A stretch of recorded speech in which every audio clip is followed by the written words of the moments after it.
જય હિન્દ વિદ્યાર્થી મિત્રો, ગુડ મોર્નિંગ.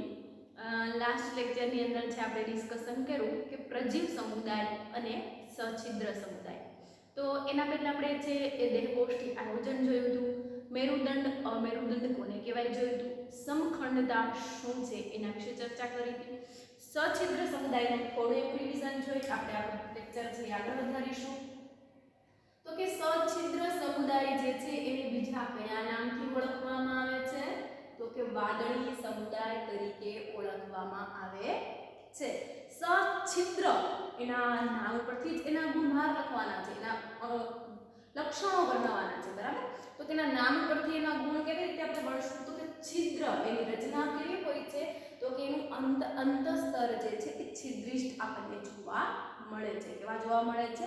તો કે એના શરીરની સપાટી પર જ આપણને છિદ્રની સછિદ્ર એટલે સૂક્ષ્મ છિદ્રોની રચના જોવા મળતી હોય છે. એમના આયોજન કેવા હતા?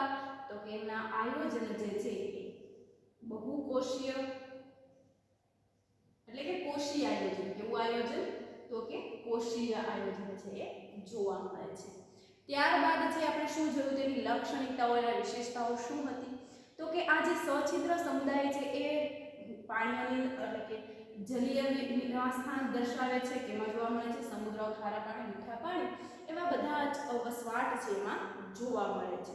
ત્યારબાદ આપણે જો વાત કરીએ હવે કે એની અંદર બીજી લાક્ષણિકતા કે બીજી વિશેષતાઓ શું હતી? તો કે બીજી વિશેષતાઓ એ હતી કે એના શરીરનું અસ્તર જે છે એ કોલર કોષોનું બનેલું હતું. એનું અંદરનું જે સ્તર જે છે એ શાનું બનેલું હતું? કોલર કોષોનું બનેલું હતું. હવે એ આવશ્યક જે છે કે વધારાનું પાણી જે છે એ આવશ્યક મારફતે દૂર કરે છે. તો કે આ છિદ્રનું કાર્ય શું હતું? તો કે છિદ્ર જે છે એ ખોરાકને ગ્રહણ કરવા માટે, શ્વસનની ક્રિયા કરવા માટે અને ખોરાક પાચન થઈ ગયા બાદ ઉત્સર્જનની ક્રિયા કરવા માટે છે શું જરૂરી છે? તો કે છિદ્ર મારફતે એ છિદ્ર છે એ ઉપયોગી બને છે. ત્યારબાદ આપણે જોયું કે સ્પર્શક દંડો જે છે કે એની સાથે છે એ ચોંટાયેલા છે તો કે વીંટળાયેલા હોય છે, બરાબર?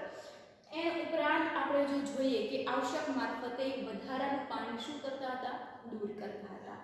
એમની પ્રજનન પદ્ધતિ કેવી હતી? અલિંગી અને લિંગી એમ બંને પ્રજનન પદ્ધતિ ધરાવે છે. એટલે કેવી રીતે? તો કે અલિંગી પ્રજનન પદ્ધતિ છે એ એક જ સજીવમાંથી ઉત્પન્ન થાય છે. લિંગી પ્રજનન એટલે કે શુક્રકોષ અને કોષ ઉત્પન્ન કરે છે, એટલે કે નરજન્યુ અને માદાજન્યુ ઉત્પન્ન કરે છે અને ત્યારબાદ છે એ સજીવો છે એ લિંગી પ્રજનનની ક્રિયા કરે છે. એક વિશેષ લક્ષણ હતું કે એનું પાચન અંતઃકોષીય છે. પાચન જે છે એ કેવું હોય છે? અંતઃકોષીય એટલે કે કોષની અંદર જ પાચન થાય છે. બહિર્કોષીય આવશે એટલે આપણે ત્યારે સમજાવીશું. ઉપરાંત એનો વિકાસ છે કેવો હતો? તો વિકાસ છે એ પરોક્ષ વિકાસ જોવા મળે છે. પરોક્ષ વિકાસ આપણે કોને કહ્યા હતા? તો કે પરોક્ષ વિકાસ એટલે કે એ ડિંબીય અવસ્થામાંથી પસાર થાય છે. જે તે સજીવ જે છે એના પિતૃ સજીવ જેવો જોવા મળતો નથી. અને આપણે એના ઉદાહરણો જોયા હતા. સાયક્લોન છે, સ્પોન્જીલા છે અને યુસ્પોન્જીલા છે. તો સાયક્લોન જે છે એ કેવી વાદળી છે? તો કે મીઠા જળની વાદળી છે. સ્પોન્જીલા અને યુસ્પોન્જીલા આપણે જોયું હતું. હવે જે આપણે આપણું આગળ લેક્ચર વધારીએ અને આગળનો સમુદાય જે છે એનું નામ છે કોષ્ઠાંત્રી સમુદાય.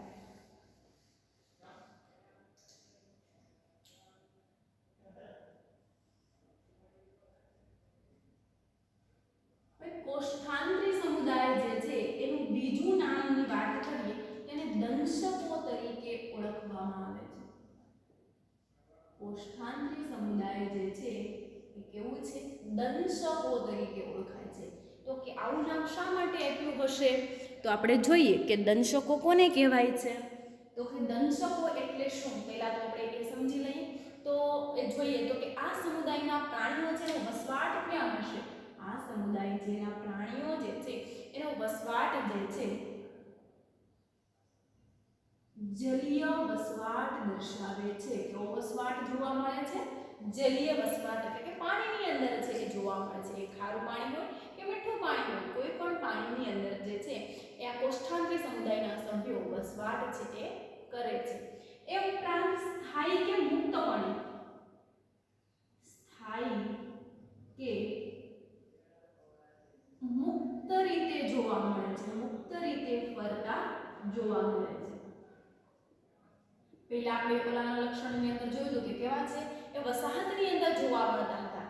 તો આ સજીવો છે કેવા છે સ્થાયી એટલે કે એક જગ્યાએ છે એનું સ્થાન ગ્રહણ કરી લે, મુક્ત રીતે એટલે કે હરતા ફરતા જોવા મળે છે પાણીની અંદર. બરાબર. હવે જોઈએ કે દંશકો શું કહેવાય છે કે શા માટે દંશક કહેવાય છે? તો કે આ સજીવના શરીરની સપાટી પર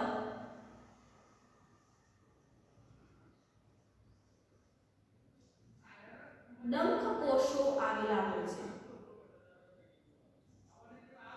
ડંખ કોષો જે છે એ શું છે? તો કે એની સપાટી ઉપર છે એ ડંખ કોષો જે છે એ જોવા મળે છે. દંડ કોષો જે છે જે સૂત્રાંગો સ્વરૂપે હોય છે. કેવા સ્વરૂપે હોય છે? સૂત્રાંગો તમે કહો તો પણ ચાલો કે એના શરીરની સપાટી પર છે જુદા જુદા સૂત્રાંગો આવેલા છે. એટલા માટે આ સજીવને છે એ દંશકો તરીકે ઓળખવામાં આવે છે. શું કહેવાય છે? તો કે આ સજીવને દંશકો શા માટે નામ પડ્યું છે? તો કે એના ડંખ કોષો છે ડંખ સંપુટ ધરાવે છે. શું ધરાવે છે? તો કે ડંખ સંપુટ ધરાવે છે. એટલા માટે છે એને શું કહેવાય છે? દંશકો તરીકે ઓળખવામાં આવે છે. બરાબર. ત્યારબાદ આપણે જો આગળ જોઈએ કે એની રચના શું હશે. હવે ખાસ વિદ્યાર્થી મિત્રો અહીંયા ધ્યાન આપજો કે આ સજીવ જે છે એનાથી પેશીય આયોજનની શરૂઆત થાય છે. એટલે કે આપણે આગળ વાદળી સમુદાયમાં જોયું હતું તો એમાં શું હતું? તો કે બહુકોષીય આયોજન જોવા મળે છે. કેવું આયોજન જોવા મળે છે? તો કે બહુકોષીય આયોજન જોવા મળે છે. તો હવે તમને 1 માર્ક્સનો સવાલ પૂછાઈ શકે કે પેશીય આયોજન કયા સમુદાયથી શરૂઆત થાય છે? બરાબર. તો શું જવાબ આવશે આપણો? તો કે કોષ્ઠાંત્રી. અહીંયા આ ચેપ્ટરની અંદર છે એક સેન્ટેન્સમાંથી છે શોર્ટ ક્વેશ્ચન અઢળક છે એ બની રહેશે. તો ખાસ ધ્યાનપૂર્વક છે એક મુદ્દા છે સમજવાના છે. તો કે પેશીય આયોજનની શરૂઆત થાય છે. શું થાય છે? પેશીય આયોજન જોવા મળે છે. એટલે કે હવે આપણે જોયું હતું આ પેશીય આયોજન શું છે? તો કે કોષોથી છે કામની શું થશે? વહેંચણી થશે. તો એમ આ સજીવની અંદર છે પેશીય આયોજન છે એ જોવા મળે છે. આપણે 4 પ્રકારના આયોજન ગણ્યા છીએ: કોષીય આયોજન, પેશીય આયોજન, અંગતંત્ર આયોજન અને અંગસ્તરીય આયોજન. બરાબર. તો આ સજીવની અંદર છે પેશીય આયોજન જોવા મળે છે. હવે ત્યારબાદ છે આપણે શું લખવાનું હતું? પહેલું આપણે શું લખવાનું છે? એનું નિવાસસ્થાન છે. ત્યારબાદ કે એ કેવા છે? તો કે એનું આયોજન લખવાનું છે. હવે એમની સમિતિ શું છે? તો કે સમિતિ જે છે એ અરીય સમિતિ ધરાવે છે. તો કે અરીય સમિતિ કોને કહેવાય? તો આપણે ભણી જ ગયા છીએ કે જે સજીવને છે એ મધ્ય ધરીમાંથી પસાર કરતા કોઈ એક ધરી મધ્યસ્થ કેન્દ્રમાંથી પસાર થાય છે અને સજીવ શરીરને 2 ભાગમાં આપણે વિભાજિત કરી શકીએ છીએ. તો એવા સજીવોને કહેવાય છે અરીય સમિતિ. અરીય સમિતિ જે છે એ ફક્ત 3 સમુદાયની અંદર આવશે. એ યાદ રાખજો. પહેલો સમુદાય કયો છે? તો કે કોષ્ઠાંત્રી. આપણે આગળના સમુદાયની અંદર કેવી સમિતિ જોવા મળતી હતી? અસમિતિ જોવા મળતી હતી. બરાબર. તો અહીંયા એની સમિતિ કેવી છે? અરીય સમિતિ છે. દેહકોષ્ઠીય આયોજન કેવું છે? તો કે દ્વિગર્ભસ્તરીય આયોજન છે એ જોવા મળે છે. દ્વિકોષ્ઠી આયોજન જે છે કે એની અંદર છે કેવું દેહકોષ્ઠ આયોજન જોવા મળે છે? તો કે અદેહકોષ્ઠી છે, ત્યારબાદ છે કુટદેહકોષ્ઠી છે કે દેહકોષ્ઠી આયોજન જે છે એ આ દંશકોની અંદર છે એ જોવા મળે છે. હવે ખાસ વિદ્યાર્થી મિત્રો છે એ આપણે એની આકૃતિ દ્વારા છે કે સમજીએ કે આ સજીવ જે છે આવી છે આપણને એક ઇમેજ છે એ આપી છે. તો એની અંદર છે આપણે સમજવાનો પ્રયત્ન કરીએ કે આ એમનામાં જ એનિમેશન જેવી ઇમેજ છે કે આ સજીવ જે છે એની અંદર છે આવી રીતે છે આપણે દંશકો છે જોવા મળે છે. હવે એનું શરીર જે છે આ જેનું શરીર જે છે એ 2 ભાગમાં વિભાજિત હોય છે. કે દંશકો જે પ્રાણીઓ જે છે એમનું શરીર છે એ 2 ભાગમાં વિભાજિત હોય છે. તો કે કયા 2 ભાગમાં વિભાજિત હોય છે? તો કે પુષ્પક અને બીજું છે એ છત્રક. પુષ્પક અને છત્રક કે એવા બે સ્વરૂપમાં છે એ દંશકોને વિભાજિત કરવામાં આવે છે. શું કરવામાં આવે છે? એમનું જે શરીર જે છે, અહીંયા આપણે સમજવા માટે આકૃતિ ફક્ત દર્શાવી છે. તમે તમારા ફોટોગ્રાફ્સની અંદર છે એ જોઈ શકશો કે કેવી આકૃતિ હોય છે એની. તો કે એનું પુષ્પક અને છત્રક. તો છત્રક જે છે એ આ ઉપરનો ભાગ છે, પુષ્પક જે છે એ આધાર આપે છે. તો આપણે એની ખાસિયત લખીએ કે પુષ્પક જે છે એનું કાર્ય શું છે? તો કે સજીવને આધાર આપે છે. શું આપે છે? આધાર આપે છે. છત્રક, તો કે છત્રકની ઉપર શું આવેલા હોય છે? સૂત્રાંગો આવેલા હોય છે. બરાબર. તો એ સૂત્રાંગોનું કાર્ય શું છે? એ સૂત્રાંગોનું કાર્ય શું છે? તો કે પ્રતિરક્ષણ તરીકે, સંરક્ષણ તરીકે, એ એમનું સંરક્ષણનું છે કાર્ય છે. એટલે કે તો કે શિકારને પકડવા માટે, શિકારને જે છે એ પકડવા માટે અને શિકારીથી બચવા માટે.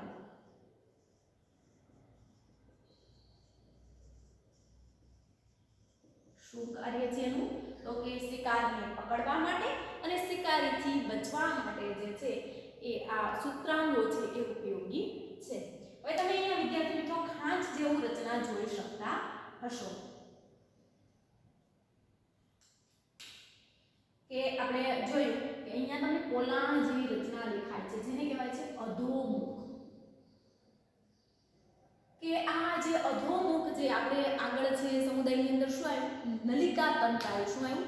નલિકા પરિવહન તંત્ર આવ્યું. તો એવી જ જે આમા સજીવની અંદર છે વચ્ચેના ભાગમાં આપણને હવે પોલાણ જોવા મળે છે, જેને કહેવાય છે અધોમુખ તરીકે ઓળખવામાં આવે છે. એ સજીવ જે છે સૂત્રાંગોના મધ્ય ભાગની અંદર વચ્ચે પોલાણ જેવી રચના જોવા મળે છે, જેને આપણે શું કહીશું? તો કે અધોમુખ તરીકે છે એ ઓળખવામાં આવે છે. હવે આ ઉપરાંત આપણે જોઈએ કે અમુક સજીવો જે છે, આપણે અહીંયા શું લખ્યું છે એનો અહીંયા આપણે શું લખ્યું? સ્થાયી કે મુક્ત રીતે હોય છે. કેવા હોય છે? સ્થાયી કે મુક્ત રીતે છે એ જોવા મળે છે. તો કે અમુક સજીવો જે છે કે હાઇડ્રા,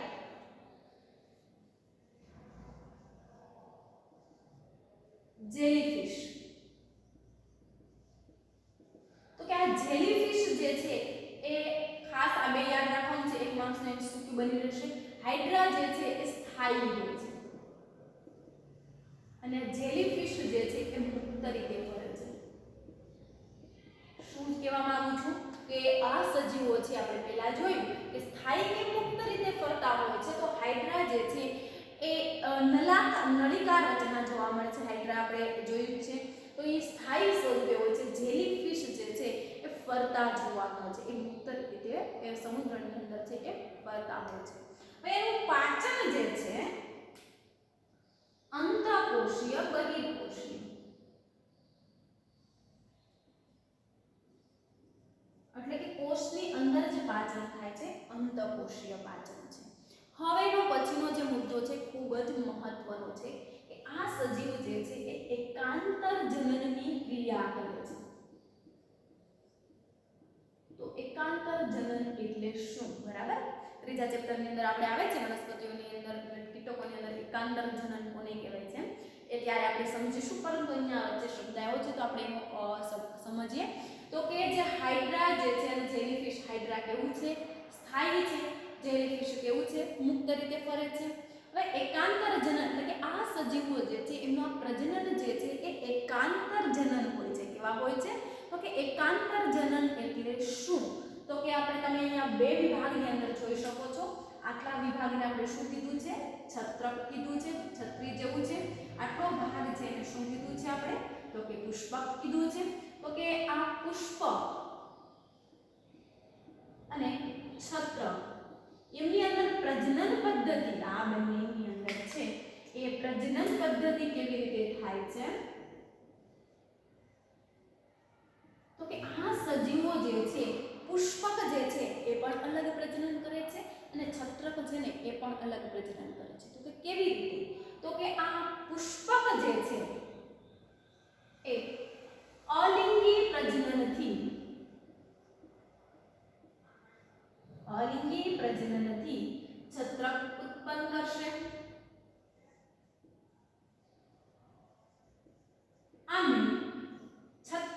જે છે એ લિંગી પ્રજનનથી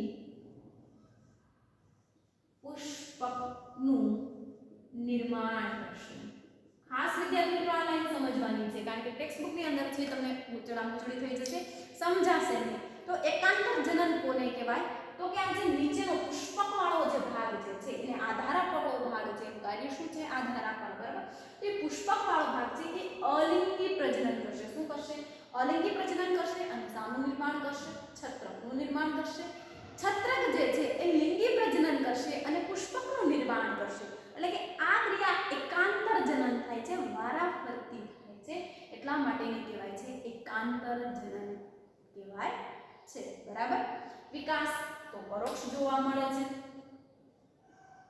હવે આપણે પરોક્ષ વિકાસ છે સમજી ગયા છીએ આગળના લેક્ચરની અંદર કે પરોક્ષ વિકાસ જે છે એટલે કે ડિંબીય અવસ્થામાંથી પસાર થાય અને ત્યારબાદ છે આપણને સજીવો છે એ જોવા મળે છે. ઉપરાંત હવે આ સજીવોના ઉદાહરણ શું છે? તો કે સમુદ્ર ફૂલ, ઉપર આપણે બીજા લેખા જ છે કે જેલીફિશ, હાઇડ્રા, ફિરંગી મનવાર, આ બધા સજીવો જે છે એ આ સજીવોના એક્ઝામ્પલ છે, એટલે કે આ સમુદાયના છે એ ઉદાહરણ છે. તો વિદ્યાર્થી મિત્રો ખાસ અને ખૂબ જ મહત્વનો સમુદાય છે. હવે આપણે ફરીવાર એકવાર નજર કરી લઈએ કે કોષ્ઠાંતરી સમુદાય છે એને શું કહેવાય છે? દંશકો કહેવાય છે. શા માટે દંશકો નામ આપ્યું છે? કારણ કે એ સજીવોની ઉપરના ભાગમાં છે એ સૂત્રાંગો સ્વરૂપે છે એ ડંખ કોષો કે ડંખ સંપુટ જોવા મળે છે, એટલા માટે એને શું કહેવાય છે?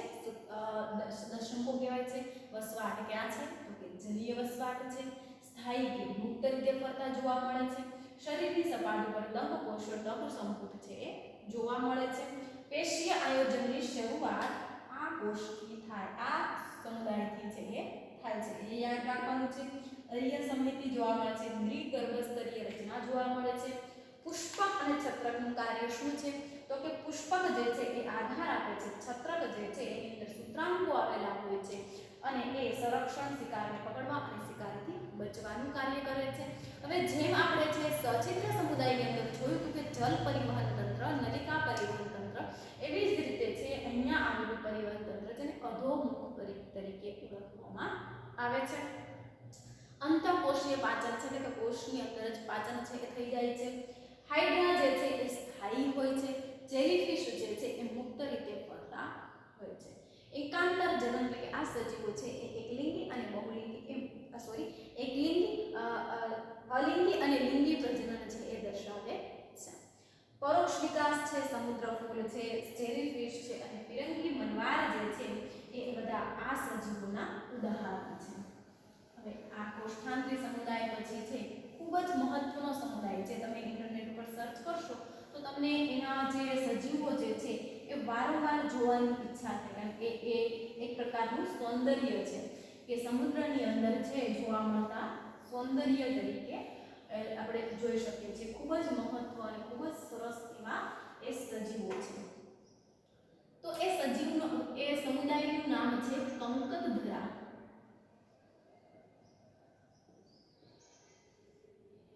શું છે? કંકતધરા. તો એ કંકતધરા જે સમુદાય જે છે એને સમુદ્ર અખરોટ તરીકે ઓળખાય છે.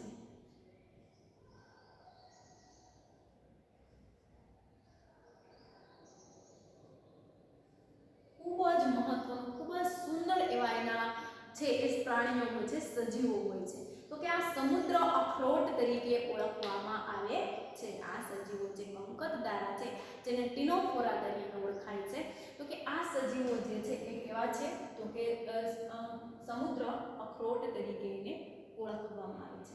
હવે આ સજીવો જે છે એનું સમુદ્રની અંદર જ જોવા મળે છે. વસવાટ ક્યાં છે? સમુદ્રમાં, એટલે કે જલીય વસવાટ.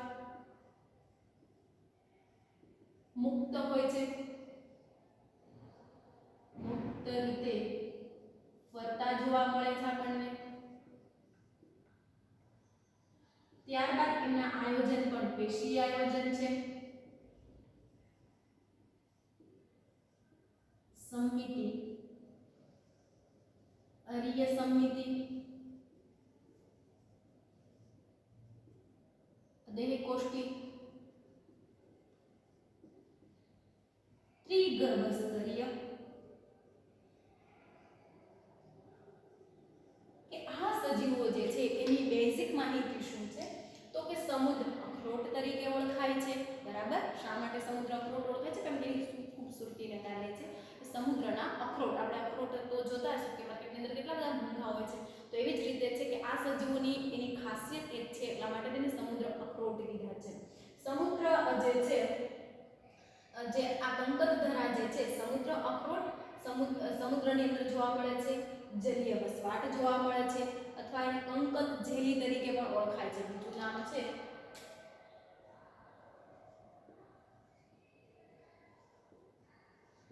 મોટા ભાગે તમને સમુદ્ર અખરોટથી જ તમને છે પ્રશ્ન પૂછાશે, બરાબર.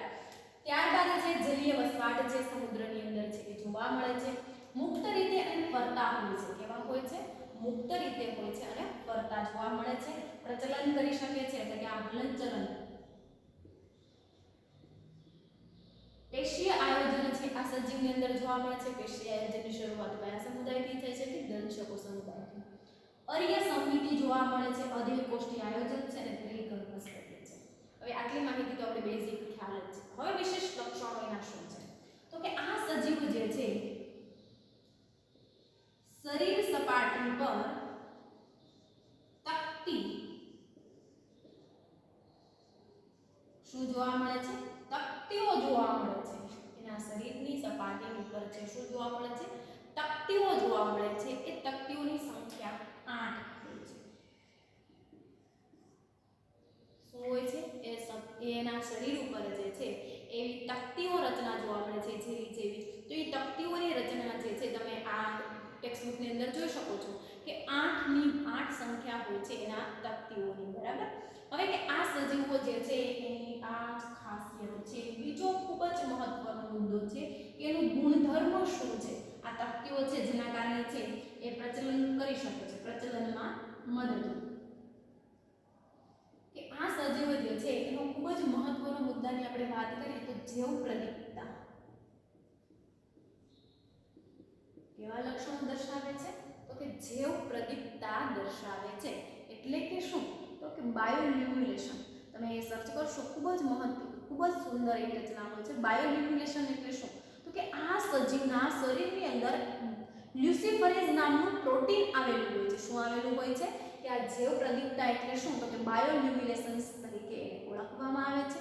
હવે આ સજીવો છે અમુક બેક્ટેરિયા એવા હોય છે કે જેના સજીવની અંદર શરીરની અંદર જે લ્યુસિફરેઝ નામનું કે આ સપોઝ આ કોઈ બેક્ટેરિયા જે છે એ બેક્ટેરિયા છે ગ્રામ નેગેટિવ બેક્ટેરિયા છે, ગ્રામ નેગેટિવ બેક્ટેરિયા છે જેના શરીરની અંદર લ્યુસિફરેઝ નામનું પ્રોટીન આવેલું હોય છે. શું આવેલું હોય છે? લ્યુસિફરેઝ નામનું પ્રોટીન આવેલું હોય છે. એ પ્રોટીનની ખાસિયત શું છે તો કે પ્રકાશનો ગુણધર્મ દર્શાવે છે. શું દર્શાવે છે તો કે આ ખાલી અને જૈવ પ્રદીપ્તતા માટે જ આ સમજાવું છું કે ઘણા બધા એવા ગ્રામ નેગેટિવ બેક્ટેરિયા જે છે એના શરીરની અંદર જે છે એ લ્યુસિફરેઝ નામનો બેક્ટેરિયા પ્રોટીન આવેલું હોય છે. એ શું કરે છે? પ્રકાશનો ગુણધર્મ દર્શાવે છે. એટલે કે પ્રકાશ ઉત્પન્ન કરી શકે છે, લાઇટ પ્રોડ્યુસ કરી શકે છે. તો એવો જ ગુણધર્મ જે છે એ કંકતધરાના સજીવોની અંદર જોવા મળે છે. હવે તમે સમુદ્રની અંદર જુઓ કે સમુદ્રની અંદર લાઇટ પ્રોડ્યુસ થાય એની તકતી 8 છે, તો એ કેટલી સુંદર રચના છે અથવા તો કેટલી નયનરમ્ય આપણને રચના છે એ જોવા મળતી હોય છે. તો કે આ જે જૈવ પ્રદીપ્તતાનો ગુણધર્મ શું છે તો કે પ્રકાશ ગુણધર્મ. કેવો ગુણધર્મ છે તો કે પ્રકાશનો ગુણધર્મ જે છે પ્રકાશ ઉત્પન્ન કરી શકે છે. શાના કારણે તો કે એના શરીરની અંદર લ્યુસિફરેઝ નામનું પ્રોટીન આવેલું હોય છે. એ લ્યુસિફરેઝ પ્રોટીન જે છે એ આપોઆપ લાઇટ પ્રોડ્યુસ કરી શકે છે. એટલા માટે છે આ સજીવો જે છે એને જૈવ પ્રદીપ્તતા અથવા તો કે બાયોલ્યુમિનેશન જે છે એ કહેવાય છે. બીજું કે આટલા નાના એવો સમુદાય છે આપણે તો આ જે સજીવો જે છે એની અંદર છે પાચન જે છે એ અંતઃકોષીય અને બહિર્કોષીય પણ જોવા મળે છે.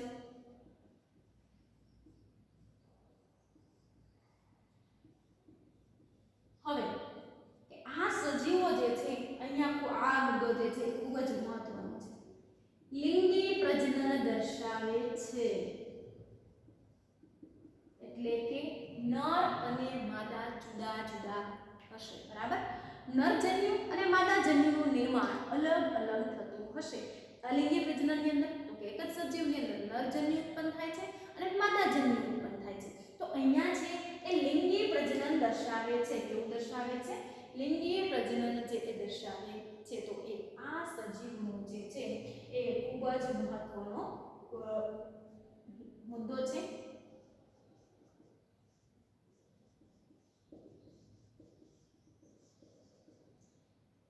પ્લુરોબ્રેકિયા જે છે એ આ સજીવોના ઉદાહરણ છે, કે પ્લુરોબ્રેકિયા જે છે કંકત ધરાવવાના છે એ ઉદાહરણ છે. ત્યારબાદ છે આપણે હવે પછીનો જે સમુદાય જે છે એ આની આકૃતિ છે તમે ઇન્ટરનેટ ઉપરથી છે એ જોઈ શકશો, ખૂબ જ સરસ હશે. તો આ સજીવનું આપણે એક વખત રિવિઝન કરી લઈએ. કેટલા મુદ્દા છે લખવાના છે. કંકત ધરા અથવા કંકત ઝેરી અથવા એ સમુદ્ર અખરોટ તરીકે ઓળખાય છે. સમુદ્ર જલીય વસવાટ છે એ જોવા મળે છે. આયોજન કેવું છે? તો કે મુક્ત રીતે ફરતા જોવા મળે છે. પ્રચલન કરી શકે છે. પ્રચલનમાં કોણ મદદરૂપ છે? તો કે એના બાહ્ય સપાટી પર આવેલી આ તકતીઓની બાહ્ય સપાટી પર આવેલી 8 જે તે તકતીઓ ઉપયોગી છે. અરીય સમમિતિ ધરાવે છે. અધેય કોષ્ટી છે અને ત્રિગર્ભસ્તરીય છે. હવે આ 3 શબ્દ મારે સમજાવવા જોઈએ નહીં, કારણ કે 3 શબ્દ છે આપણે છેલ્લા 3 લેક્ચરથી જે સમજાવીએ છીએ. પ્રચલનમાં મદદરૂપ કરે છે તકતીઓ. જૈવ પ્રદીપ્તતા છે એનો સૌથી મહત્વનો ગુણધર્મ છે. જૈવ પ્રદીપ્તતા એટલે શું? કે પ્રકાશ ઉત્પન્ન કરવાની ક્ષમતા છે એ ધરાવે છે. કેવી રીતે પ્રકાશ ઉત્પન્ન થાય છે? તો કે જે છે એના શરીરની અંદર છે લ્યુસિફરેઝ નામનું ઉત્સેચક છે એ પ્રોટીન જે છે એના કારણે છે એ પ્રકાશ છે એ ઉત્પન્ન કરી શકે છે. અંતઃકોષીય બહિર્કોષીય પાચન જોવા મળે છે. લિંગી પ્રજનન દર્શાવે છે. અને પ્લુરોબ્રેકિયા જે છે એના ઉદાહરણો છે. ત્યારબાદ જો આપણે વાત કરીએ તો આપણે ભણવાનું છે ચપટાકૃમિ.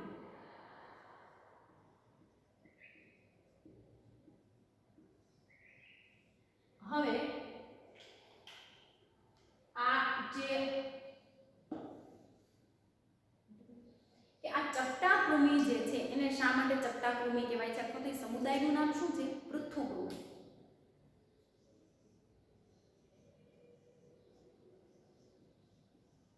સૂત્રકૃમિ અને પૃથુકૃમિની અંદર છે ઘણા વિદ્યાર્થી મિત્રો છે વારંવાર છે એ ભેગું થઈ જશે. તો નામ ઉપરથી જ યાદ રાખવું છે, એટલે મેં પહેલા ચપટાકૃમિ લખ્યું છે અને તમે સૂત્રકૃમિ છે એનું બીજું નામ છે ગોળકૃમિ, બરાબર. એ આપણે ભણશું ત્યારે ડિટેલમાં ચર્ચા કરીશું.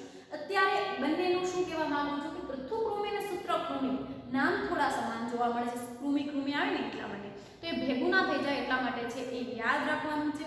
મોટા ભાગે છે ચપટાકૃમિથી પ્રશ્ન પૂછાશે અથવા કોઈ જગ્યાએ પૃથુકૃમિથી પૂછાય તો છે એ આપણે છે એ પૃથુકૃમિના ઉદાહરણો છે દર્શાવીશું લક્ષણો, બરાબર. હવે કાલે આપણે સમજ્યા હતા કે વક્ષ અને પૃષ્ઠભાગ. વક્ષ એટલે કયો ભાગ? પાછળનો. પૃષ્ઠ એટલે વક્ષ એટલે કે આપણો આગળનો ભાગ. પૃષ્ઠ એટલે કે આપણો પાછળનો ભાગ. વક્ષ અને પૃષ્ઠ એમ બે ભાગની અંદર આપણે જો વિભાજિત કરીએ તો આ સજીવો છે એ પૃષ્ઠવક્ષીય ચપટા છે. પૃષ્ઠવક્ષીય ચપટા એટલે કે આગળ પાછળ આપણે શું લસવાનું? કંઈ જ નહીં. આગળ અને પાછળ એમાં કોઈ વિભાજિત આપણે ના કરી શકીએ. આગળથી પણ ચપટા છે, પાછળથી પણ ચપટા છે, એટલે એ સજીવોને આપણે શું કહીએ છીએ? પૃષ્ઠવક્ષીય ચપટા સજીવ શરીર ધરાવે છે. એનું આ શરીર જે છે કેવા છે? તો કે પૃષ્ઠવક્ષીય ચપટા છે. કેવા છે? પૃષ્ઠવક્ષીય ચપટા શરીર છે એ ધરાવે છે. એટલા માટે એને ચપટાકૃમિ તરીકે ઓળખવામાં આવે છે. શા માટે? તો કે એટલા માટે જ એને ચપટાકૃમિ તરીકે ઓળખવામાં આવે છે. ત્યારબાદ કે એ ક્યાં જોવા મળે? એનો વસવાટ શું છે? તો કે આપણે છે પરોપજીવી.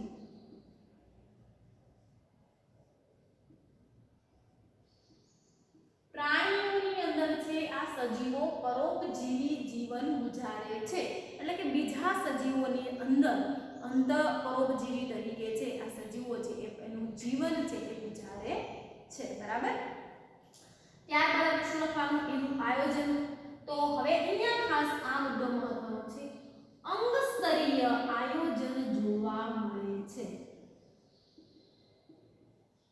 શું જોવા મળે છે? અંગસ્તરીય આયોજન જોવા મળે છે. અહીંયા શું જોવા મળતું હતું? પેશી સ્તરીય આયોજન જોવા મળતું હતું. એના આગળના સમુદાયની દંશકોની અંદર પણ શું જોવા મળતું હતું? પેશી આયોજન જોવા મળતું હતું. બરાબર. ત્યારબાદ સમિતિ, તો આની સમિતિ છે એ દ્વિપાર્શ્વીય સમિતિ. કયા સમુદાયની અંદર છે દ્વિપાર્શ્વીય સમિતિ જોવા મળે છે? તો કે પૃથુકૃમિદાયથી આપણને દ્વિપાર્શ્વીય સમિતિ જોવા મળે છે. કુટદેહ કોષ્ટીય છે.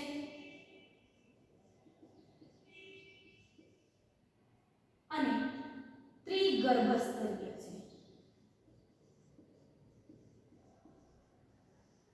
કુટદેહ કોષ્ટીય અને ત્રિગર્ભસ્તરીય રચના જોવા મળે છે. હવે આપણે અહીંયા લખ્યું છે કે અંગસ્તરીય આયોજન જોવા મળે છે. તેના શરીરની અંદર કયું અંગસ્તરીય આયોજન જોવા મળતું હશે? હવે આ સજીવોની તમે આગળ વાત કરો તો આપણને છે આમ પર્ણ જેવા છે એ ચપટા છે એ જોઈ શકશો.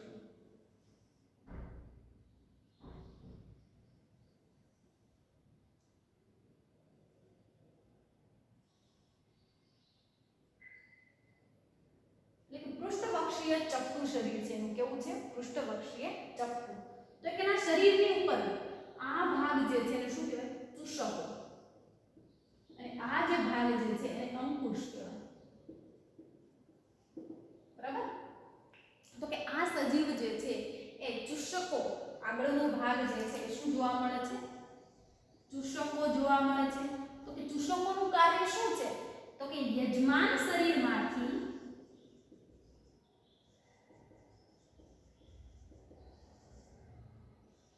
ખોરાક મેળવવો. શું કરશે? તો કે ચૂષકો જે છે એ યજમાન શરીરમાંથી તૈયાર ખોરાકનું શોષણ કરશે. શું કરશે? તૈયાર ખોરાકનું શોષણ કરશે. તો કે આ અંકુશો શું કાર્ય કરશે? એ ચોટી રહેવાનું કાર્ય કરશે. અંકુશ જે છે એ પ્રજનનના કાર્યમાં પણ મદદરૂપ છે અને એ બીજા યજમાન શરીર સાથે ચોટી રહેવામાં પણ મદદરૂપ છે. તો આવી રીતે છે આ સજીવની અંદર છે આ એક વિશિષ્ટ ખાસિયત છે એ જોવા મળે છે. હવે આપણે કીધું કે અંગસ્તરીય આયોજન જોવા મળે છે. તો એમના ઉત્સર્જન માટે એના શરીરની અંદર ઉત્સર્જન અંગ તરીકે જ્યોત કોષો આવેલા હોય છે. ખૂબ જ વારંવાર પૂછાતો પ્રશ્ન છે કે ઉત્સર્જન અંગ, પ્રથમ અંગ સ્તરીય આયોજન અહીંયા જોવા મળ્યું. તો કયું પ્રથમ અંગ સ્તરીય આયોજન? શું વિકાસ થયો? તો કે ઉત્સર્જનનો વિકાસ થયો. ઉત્સર્જન તંત્રનો વિકાસ થવાની શરૂઆત થઈ છે. સંપૂર્ણપણે નથી. બરાબર. આને જ્યોત કોષ કહેવાય છે. જેમ આપણે સસ્તન સમુદાયની અંદર છે કે મૂત્રપિંડ જે છે એ આપણા ઉત્સર્જન અંગોમાં ભાગ આપે છે, એવી જ રીતે છે ચપટાકૃમિ સમુદાયની અંદર જે છે એ જ્યોત કોષો જે છે એ ઉત્સર્જન અંગ તરીકે કાર્ય કરે છે. કેવી રીતે કાર્ય કરશે? તો કે આશ્રુતિ નિયમક તરીકે.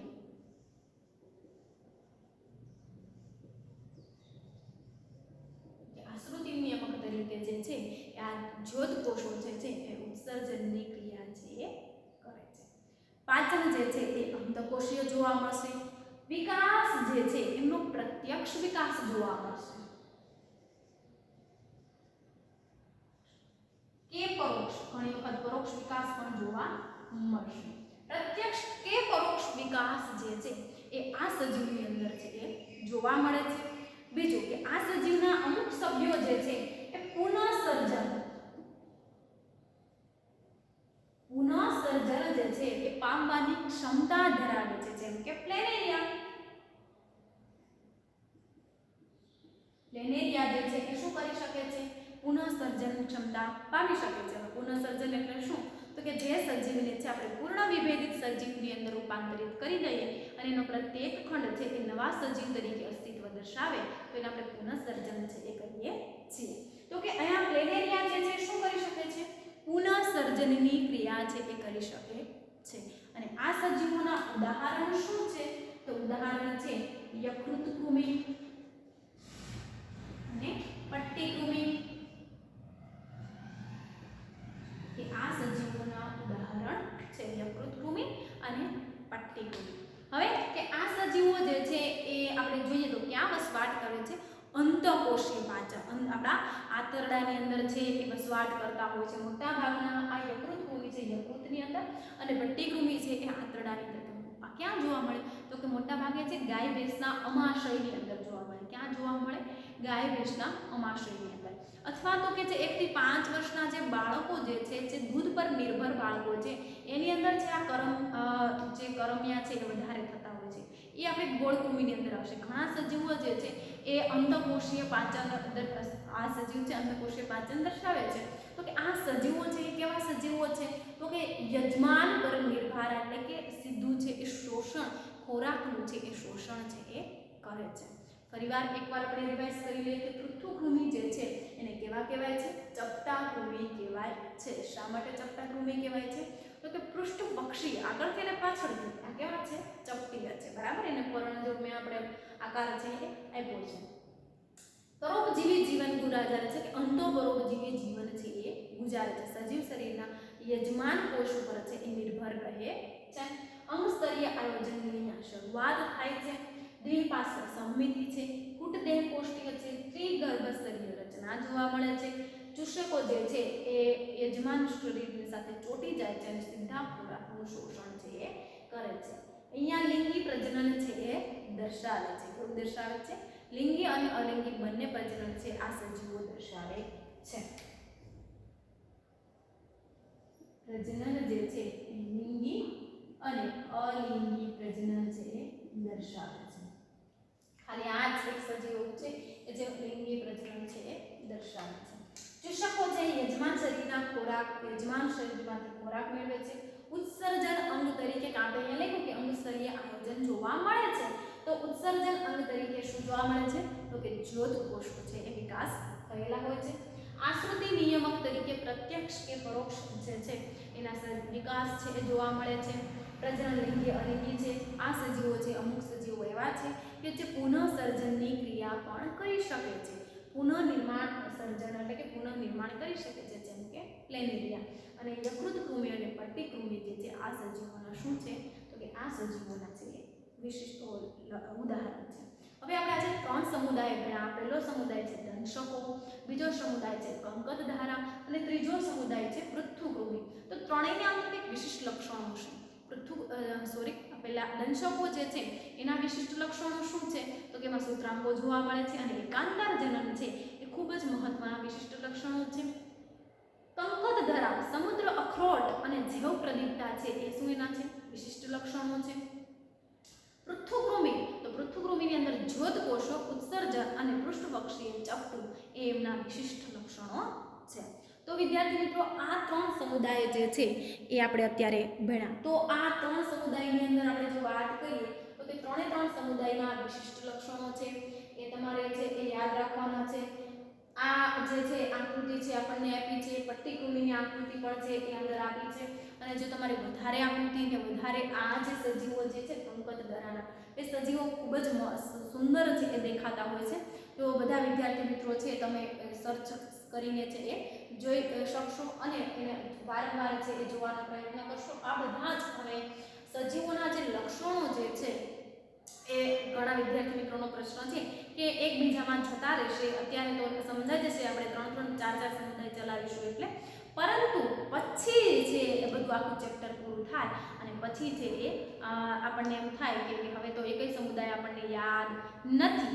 તો ખાસ વિદ્યાર્થી મિત્રો છે આ સમુદાય ઉપર છે ધ્યાનપૂર્વક એના નામ ઉપરથી, એના વિશેષ લક્ષણો ઉપરથી અને એના ઉદાહરણ અને એની આકૃતિ જોઈને તમે જો એને યાદ રાખવાનો પ્રયત્ન કરશો તો એક પણ સમુદાય છે એ તમને ભેગા થઈ જશે નહીં. આ પૃથુકૃમિ અને સૂત્રકૃમિ સમુદાય એવા સમુદાય છે કે તમને નામ પરથી સમાન આવે, એટલે કે જ્યારે એક્ઝામમાં પૂછાશે પૃથુકૃમિ અને તમે લખી દેશો સૂત્રકૃમિ. બરાબર, તો ખાસ વિદ્યાર્થી મિત્રો ધ્યાનપૂર્વક છે એ લખવાનું છે કે તમે કયો સમુદાય લખો છો, પૃથુકૃમિ સમુદાય લખો છો કે સૂત્રકૃમિ સમુદાય લખો છો, કારણ કે એ જ બંનેની અંદર તફાવત છે. પૃથુકૃમિ જે છે એને ચપટાકૃમિ કહેવાય છે અને સૂત્રકૃમિ જે છે એને ગોળકૃમિ કહેવાય છે. તો હવે પછીના લેક્ચરની અંદર છે આપણે એ સમુદાય છે એ ભણીશું કે સૂત્રકૃમિ કોને કહેવાય છે, નુપુરક કોને કહેવાય છે અને સંધિબાદ સમુદાય છે એ શું છે. આ 3 સમુદાય જે છે એ તમારે છે તમારા ફેર નોટની અંદર છે લખવાના છે, વધારે ને વધારે છે એ યાદ કરવાનો પ્રયત્ન કરવાનો છે. ટેસ્ટની અંદર છે હજુ ઘણા વિદ્યાર્થીઓ મિત્રો સારું પરફોર્મન્સ કરતા નથી અથવા તો છે પછી આખું ચેપ્ટર પૂરું થઈ જાય પછી છે પ્રશ્ન કરે છે કે સમજાતું નથી, તો આપણે રોજનું ડિફિકલ્ટી સેક્શન રાખેલો જ છે. જે વિદ્યાર્થી મિત્રોને પ્રશ્ન હોય તે ફોન કરી શકે છે અથવા તો કોઈ પણ ટાઈમે છે તમે અમને સંપર્ક છે એ સાધી શકો છો. છતાં પણ જે હજુ ઘણા વિદ્યાર્થી મિત્રો હોમવર્ક 7 વાગ્યા પછી મૂકે છે, તો 7 વાગ્યા પહેલાં છે બધા વિદ્યાર્થી મિત્રોએ છે હોમવર્ક છે ફરજિયાતપણે મૂકી દેવાનું છે અને હોમવર્ક છે રેગ્યુલર છે એ કરતા રહેવાનું છે. ટેસ્ટની અંદર છે તમારે સારું એવું પરફોર્મન્સ છે એ આપવાનું છે. નવા લેક્ચર સાથે છે આપણે સૂત્રકૃમિ સમુદાય, પૂરક, સંધિપાદ, મૃદુપાદ એ બધા વિશે છે આપણે ડિટેલમાં છે એ ચર્ચા કરીશું. જય હિન્દ.